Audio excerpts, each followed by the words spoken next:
बैसाखी है सिख धर्म के 10वें गुरु साहिब कमाल गुरु गोविंद सिंह महाराज जी की, जिन्होंने खालसा पंथ की स्थापना की। पंडित शिवचंद पटना शहर के विख्यात पंडितों में से एक थे। रोज सुबह गंगा स्नान करने के बाद वो घंटों ध्यान लगाकर भगवान राम का सिमरन किया करते थे। उन्हें अपनी भक्ति पर बहुत विश्वास था और उन्हें लगता था कि एक न एक दिन प्रभु राम उन्हें जरूर दर्शन देंगे। इसी विश्वास के साथ तपस्या करते करते पंडित शिवचंद की आधी से ज्यादा उम्र निकल चुकी थी, पर उन्हें प्रभु दर्शन प्राप्त नहीं हुए थे। इसी बात से पंडित शिवचंद अक्सर दुखी रहते थे। एक दिन पंडित शिवचंद गंगा किनारे जब इन्हीं विचारों में खोए हुए अपनी समाधि में लीन थे, तभी बाल गोविंद अपने मित्रों के संग आए और पंडित जी के कान में बोले, पंडित जी,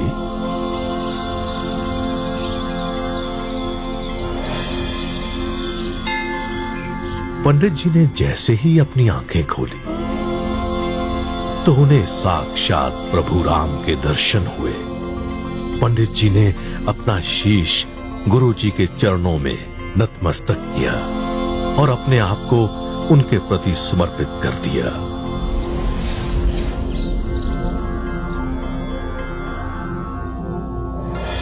पंडित शिवचंद बालक गोविंद के मुरीद हो गए। पंडित जी जब भी ध्यान में जाते, गुरु गोविंद सिंह जी का अलौकिक चेहरा उनकी आंखों के सामने आ जाता। आज गंगा के उस घाट को गोविंद घाट के नाम से जाना जाता है।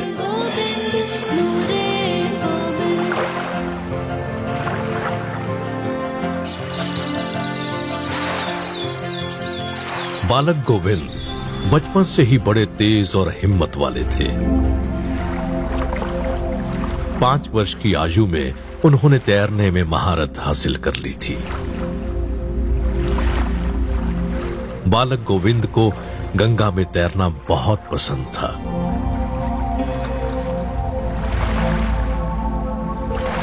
पंडित शिवचंद अक्सर उन्हें संभल कर तैरने को कहा करते थे, पर बालक गोविंद निडर होकर तेज लहरों और गहरे पानी का सामना करते हुए तैरने का आनंद लिया करते थे।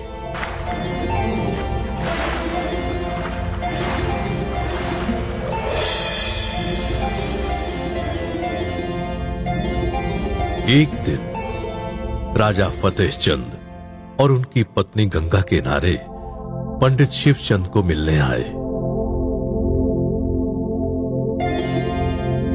राजा के पास दुनिया के सभी सुख साधन थे, परंतु वो औलाद के सुख से वंचित थे। राजा और रानी ने पंडित जी से औलाद के लिए प्रभु से दुआ मांगने को कहा।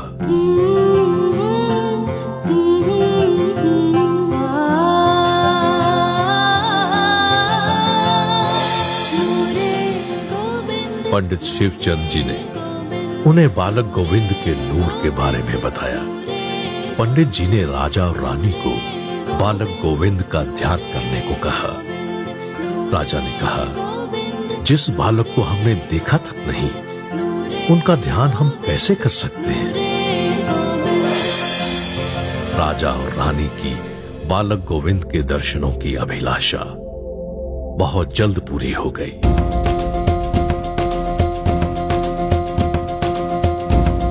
एक दिन बालक गोविंद अपने मित्रों के साथ राजा फतेह चंद के घर बिना बताए पहुंच गए।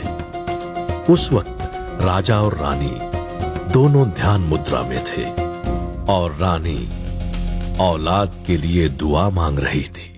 उसी वक्त बालक गोविंद रानी की गोद में बैठ गए और कहा, मां, मैं आ गया।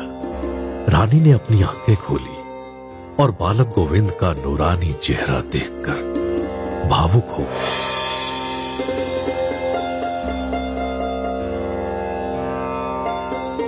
बालक गोविंद ने रानी से कहा, माँ, हमें भूख लगी है, हमें कुछ खाने को दे।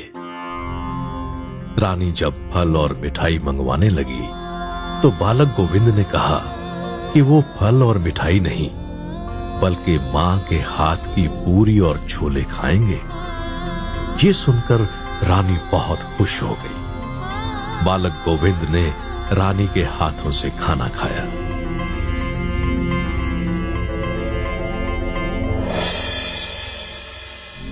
रानी को उस वक्त ऐसा महसूस हुआ मानो गुरुजी उनको औलाद का आशीर्वाद दे रहे हों। नूरे गोविंद, नूरे गोविंद, नूरे गोविंद, नूरे गोविंद।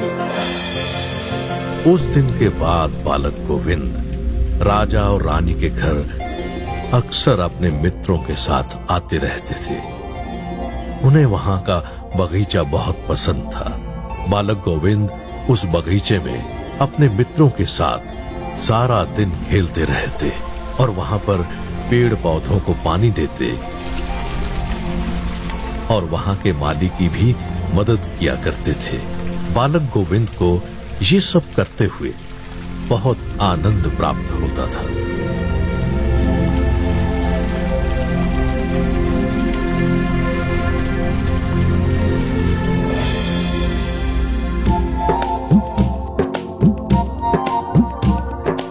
बहुत जल्द गुरु के आशीर्वाद से राजा फतेह चंद मैनी और रानी के घर खुशियों की लहर दौड़ उठी।